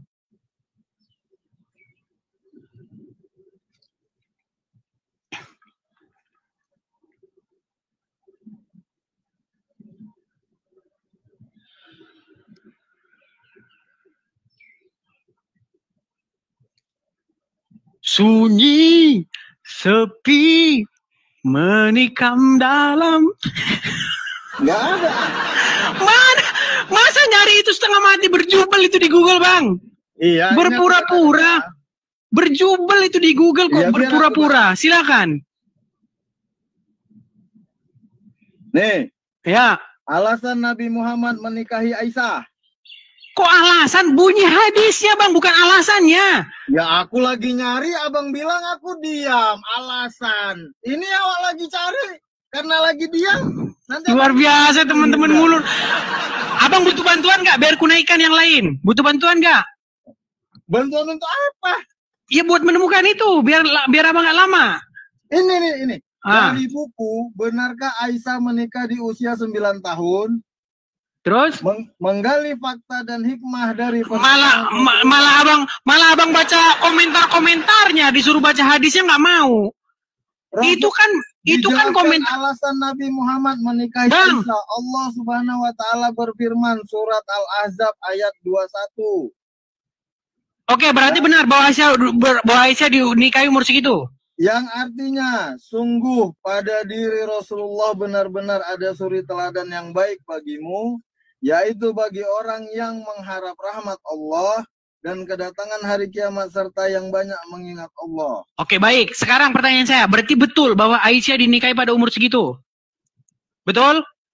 Ada referensi lain. Oke, saya tanya dulu, betul tidak, Bang? Loh, kalau saya pakai referensi lain?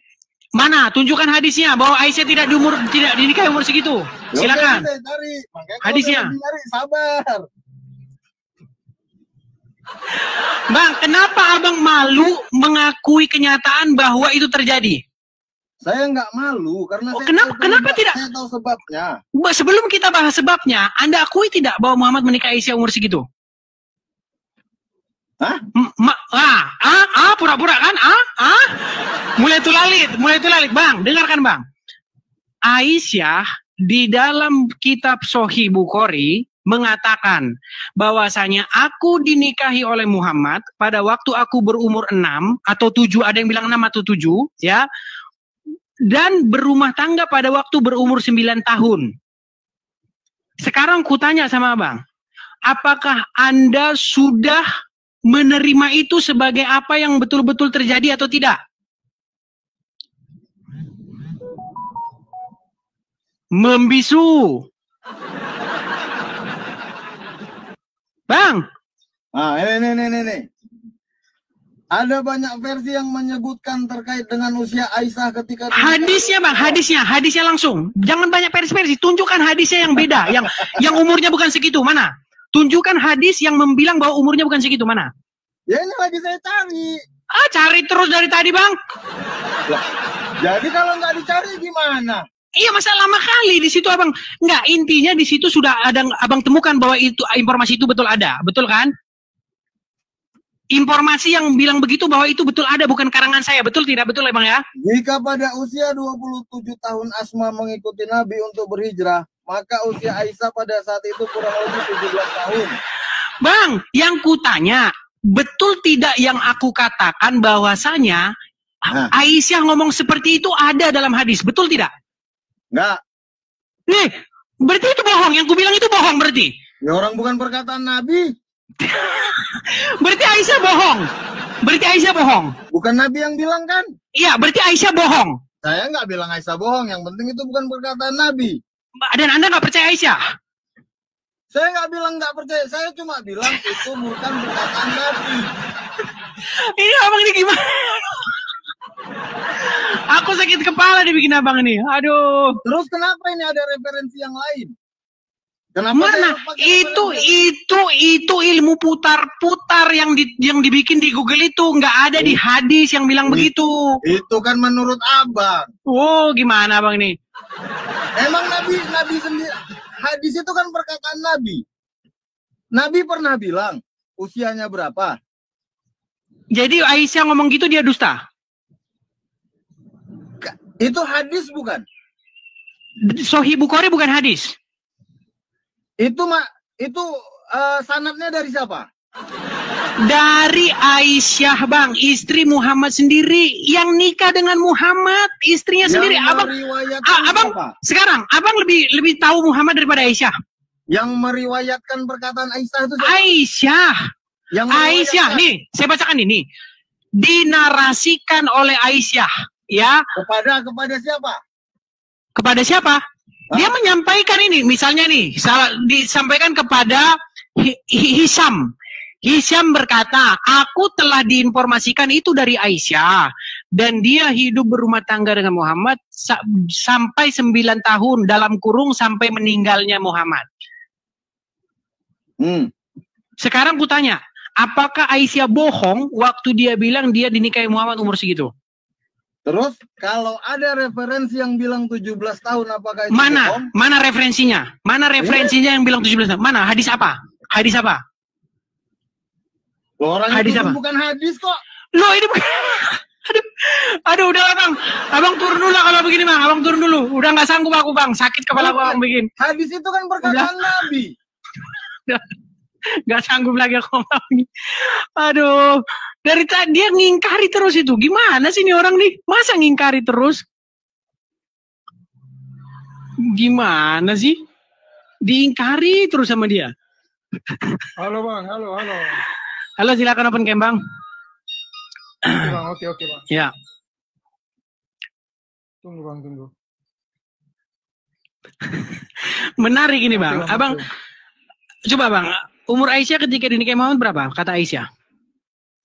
Tunggu bang, saya mau tanya dari tadi abang bilang agama. Waduh, ini gimana nih, bang? Adalah utusan. Bang, ini abang mau menghindar ini gimana? Aku tidak menghakimi apa yang aku dengar. Mau menghindar? Anda tanya itu utusan. Terus Anda tanya itu.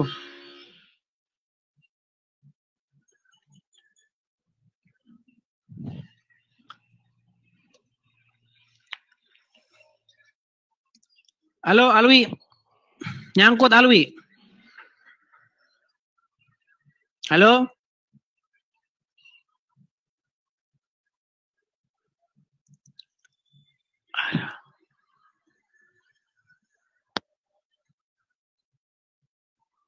Kacong. Ya, silakan open cam. Silakan open cam, Bang.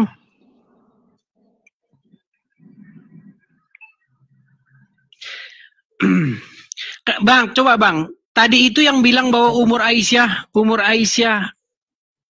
tahun itu. Aku nggak mau bahas tentang agama Anda dan tentang agama gue. Bukan, konfirmasi dulu Bang. Konfirmasi dulu. Betul tidak bahwasanya Aisyah berumur 6 tahun atau 7 tahun dan berumah tangga berumur 9 tahun dengan Muhammad? Hah? Tolong DM ke aku ya. Nggak dengar Bang, putus-putus. Betul tidak? Alamat kamu. Kenapa Bang? Naik ke room kamu nggak mau bahas. Aku nggak mau bahas tentang agama kamu dan tentang agamaku. Kenapa Bang? Tahu alamat kamu aja. Biar ngapa? Pengen tahu alamat. Iya, biar ngapa? Biar ngapa? Yang enggak, aku pengen langsung diskusi secara langsung sama kamu. Enggak terima tamu, Bang. Hah? Enggak terima tamu. Enggak enak. Misalnya, maksudnya di room ini aku enggak enak. Gitu. Kenapa? Karena Anda tidak bisa menjawab, lalu Anda ingin membuat teror. Kenapa? Aku nggak mau buat teror kalau cuma. Iya, terus kenapa? Terus kenapa Anda tanya alamat? Kenapa? Ya, apakah karena gini? Apakah karena Anda sudah kehabisan akal? Gimana ya cara ini? Terus Anda tanya alamat seperti itu? Kenapa? Justru dari itu aku kalau di room ini aku kehabisan akal. Kalau tatapan sama muka kamu pasti ada akal. Akal apa? Ya. Akan apa? Mau jawab apa? Mau ditanyain sama kamu itu. Iya teman-teman ya. Lihat nih. Inilah tabiat mereka, teman-teman. Karena apa? Memang tabiatnya seperti itu. Karena tidak mampu menjawab, tanya alamat, ingin berbuat jahat, ya kan? Nah, kan ditutup kameranya. Silakan dibuka lagi, Bang. Silakan dibuka lagi. Mau buka kamera atau tidak? Bentar. Ini kena pencet ini. Ya, dalam rangka apa Anda mencari alamat saya? Dalam rangka mau diskusi secara langsung tetapan muka sama kamu. Kenapa harus seperti itu? Harus di alamat, harus tahu alamatnya, kenapa? Hati-hati Bang. Apakah gini. Apakah memang tabiat kalian itu adalah suka mencelakai orang. Sebentar. Apa memang tabiat kalian itu seperti itu? Suka mencelakai orang, suka berbuat kekerasan? Enggak, sebentar. Apakah tabiat kalian itu seperti itu? Hah? Itu kan prasangka kamu yang punya tabiat pikiran jelek ke aku. Iya, terus kenapa Anda tanya alamat kenapa? Ya aku kan kamu mau diskusi tentang enggak, saya mau diskusi di sini. Akunya nggak mau dijawab. Iya, kalau nggak mau diskusi, ya kalau nggak mau di sini, turun. Kenapa Anda harus diskusi, harus ke rumah? Bilang aja Anda itu mau menebar teror, ya kan? Tabiat kalian memang seperti itu. Nggak mampu jawab, yang kalian lakukan teror, ya kan?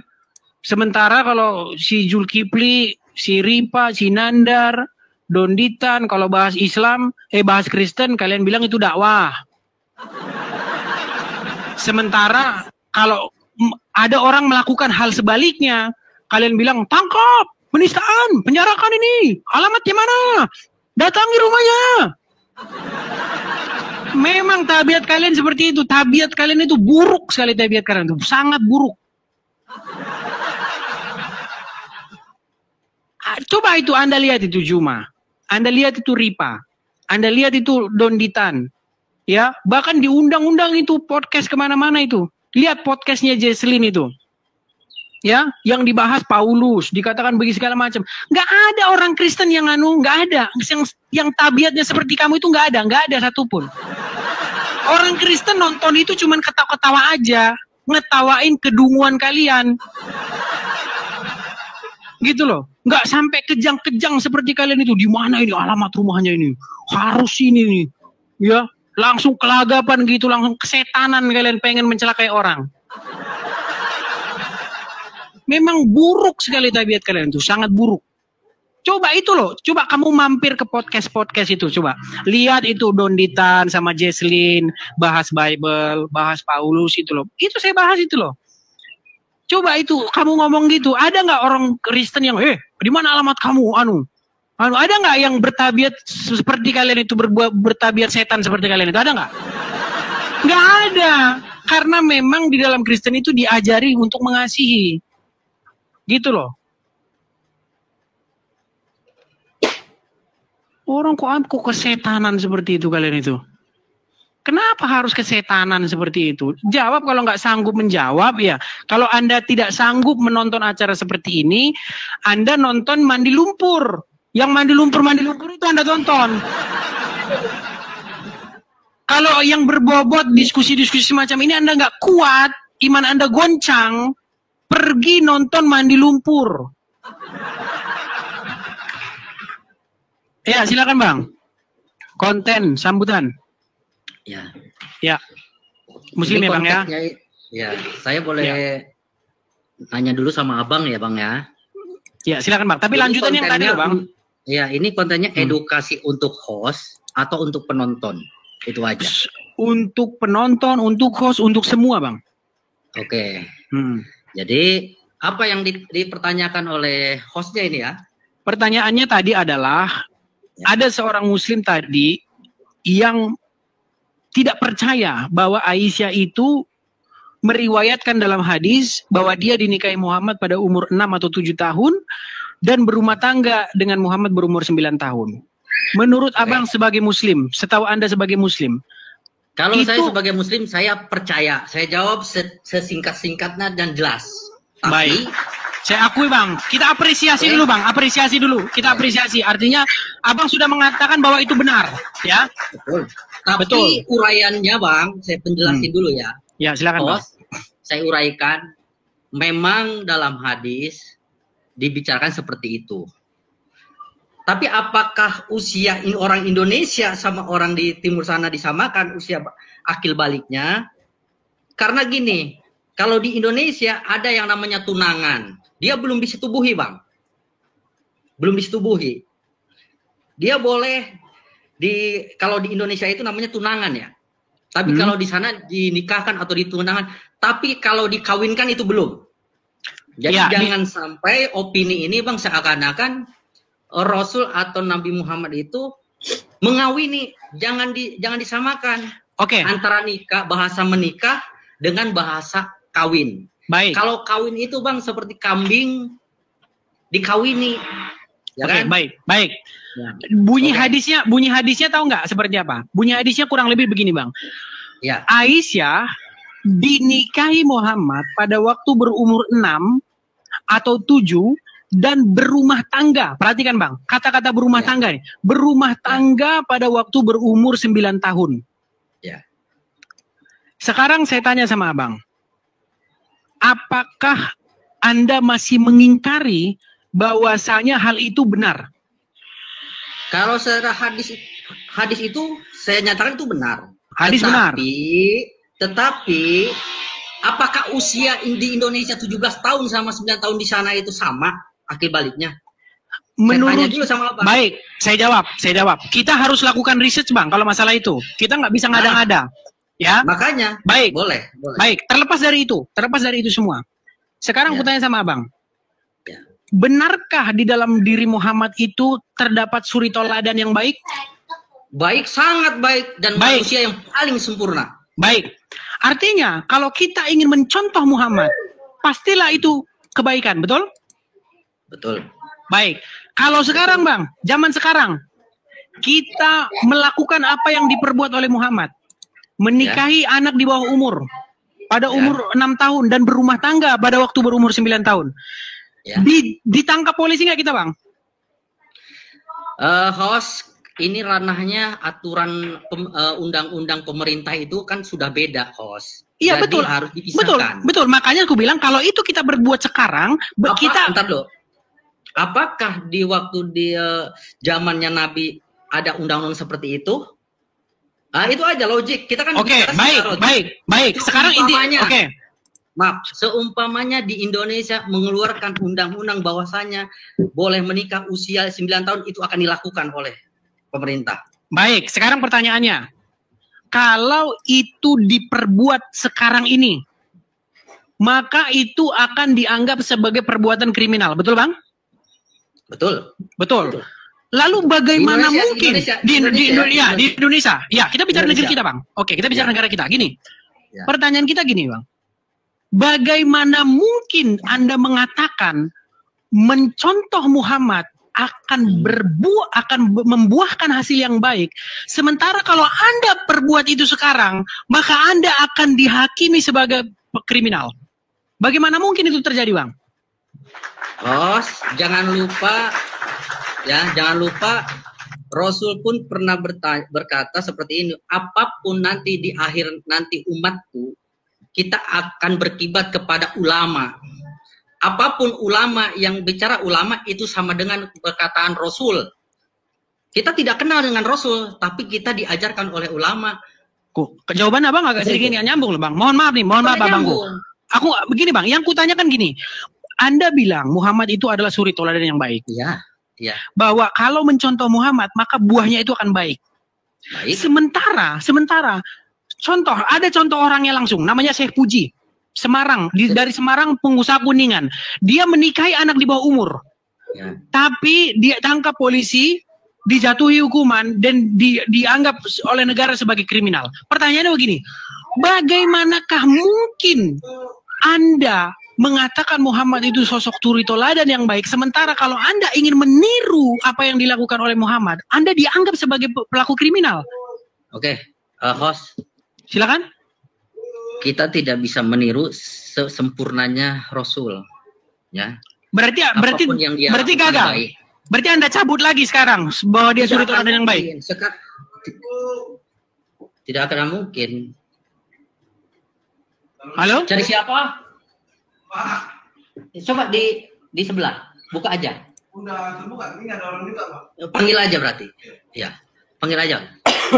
Nah? Ya. Ya, Mas? Ya, silakan, Bang. Maksudnya, barusan Oke. Artinya Anda tidak bisa mencontoh Muhammad karena 100%, karena ketika Anda contoh 100%, maka Anda akan dianggap oleh negara melakukan sebuah perbuatan kriminal, betul? Ya. Ya. Baik. Betul. Oh, baik. Lalu bagaimana mungkin Anda katakan dia suri teladan yang baik sementara kalau Anda mencontohnya dianggap kriminal? Ini host ini menggiring, harus memaksakan. Cari siapa, Pak? Mengganggu sebentar, Pak. Iya, Pak. Ingin sekedar mau minta bunga mawar. Ya, ambil aja, ambil. Alhamdulillah, terima kasih, Pak. Ya. Jadi host, maaf nih ya, barusan ada tamu minta. Ya, nggak apa-apa, Bang. Ini kan diskusi. Iya. Sebenarnya sih cerita ranah seperti ini bukan, saya perlu pertanyakan juga nih hostnya. Kalau host udah menguasai Quran dan Sunnah, itu boleh saya jawab, itu akan serasi. Tapi kalau diskusinya seperti ini pasti bakal berbeda. Itu. Terkecuali edukasinya kata host untuk penonton. Kenapa umat Islam tidak mengikuti sunnah semua sempurna? Tidak akan mungkin sunnah semua yang Nabi lakukan kita lakukan. Gitu. Bukan Bang, artinya kalau dilakukan maka akan dianggap kriminal. Ya iya host. Kita itu di Indonesia udah ada aturan hukumnya. Kan iya, artinya berarti artinya dari sudut pandang negara kita bahwa itu dianggap sebagai sesuatu yang tidak baik, makanya dianggap itu perbuatan kriminal, betul? Saya tanya dulu, siapa negara atau pemerintah yang bisa mengklaim ajaran Nabi Muhammad itu sesat? Saya tanya sekarang. Bang, saya nggak bilang sesat. Saya tanya dulu, diam dulu. Bentar dulu. Kan harus ngikutin Nabi. Kenapa? Berarti pemerintah itu salah dong. Bang, host kan begitu. Baik, Bang. Kita punya badan Dewan Perwakilan Rakyat yang memproduksi undang-undang bersama dengan Presiden. Artinya ada aspirasi dari masyarakat yang ditampung oleh DPR, lalu dimusyawarahkan oleh DPR, disahkan bersama Presiden sebagai satu ketetapan bahwa perbuatan ini tidak boleh dilakukan karena tidak baik. Betul? Ya. Baik. Jadi negara menganggap bahwa menyetubuhi, menikahi, berhubungan badan dengan anak di bawah umur dianggap sebagai perbuatan kriminal, betul? Ya, kriminal. Saya tanya sama host, kalau orang di Indonesia menikah di bawah umur akan dikasih sanksi apa? Di bawah umur, Bang? Ya. Kalau 16 tahun, 15 tahun, itu kan di bawah umur, ya?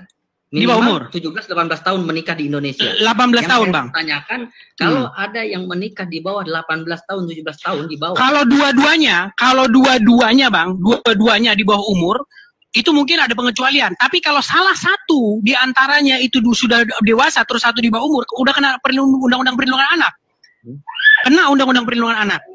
Nah, sekarang begini. Muhammad kan sudah dewasa. Ya kan? Berumur 50 sekian tahun. Ya kan? Kemudian menikahi Aisyah. Pada waktu umur Aisyah 6 atau 7 tahun dan berumah tangga dengan Aisyah pada waktu berumur 9 tahun. Misal Anda contoh itu sekarang. Taruhlah Anda muslim umur 5. Untuk apa? Untuk dicontohin. Katanya Anda bilang Muhammad suri toladan, yang perlu dicontoh. Host, berarti Abang tidak mau mencontoh Muhammad? Jangan gini, host. Silakan. Tidak ada pengikut Rasul ya, orang muslim yang sempurnanya harus seperti Nabi Muhammad. Bukan itu, Bang. Yang kubahas bukan itu. Kenapa yang kubahas sekarang ini itu pilihan. Bang, itu pilihan. Bang, yang kubahas bukan ada atau tidak ada. Yang kubahas adalah kalau itu akan diperbuat, kalau itu dicontoh perbuatan Muhammad itu, mengapa itu dianggap kriminal? Sedangkan itu adalah yang dicontohkan. Ada yang dicontohkan oleh Nabi tapi tidak boleh dilakukan, Bang. Oke, ya? tunjuk. Oke, baik. Ya. Berarti Anda baik, berarti itu Anda gini ya. Sebentar,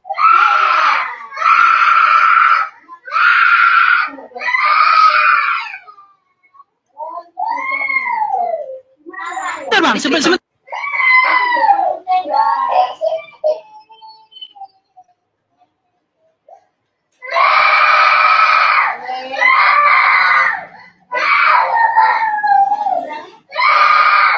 Salah hadis.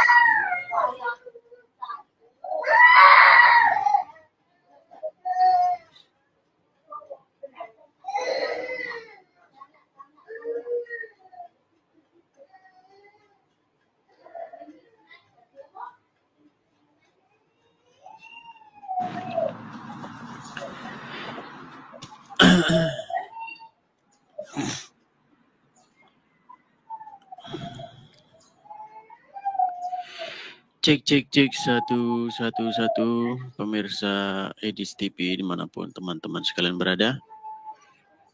Jumpa lagi dengan saya pemirsa. Acara seperti biasa kita ngobrol-ngobrol santai.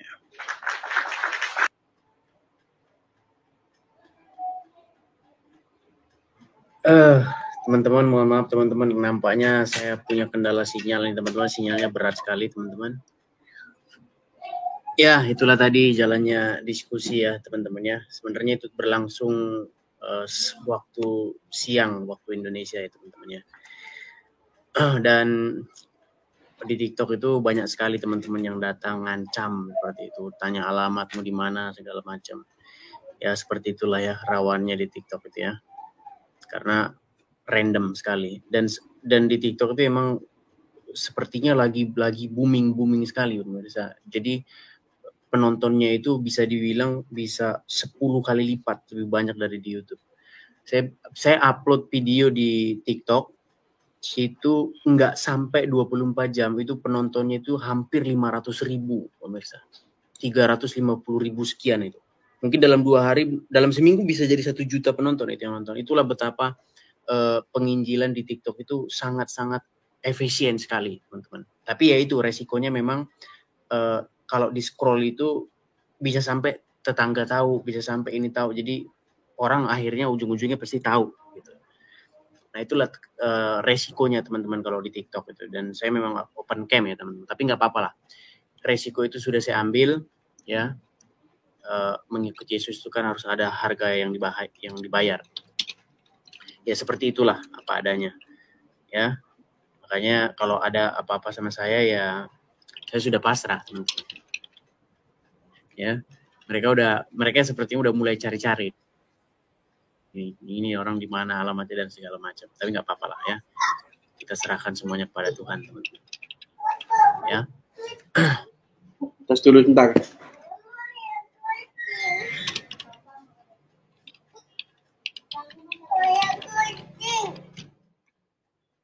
Tunggu dulu.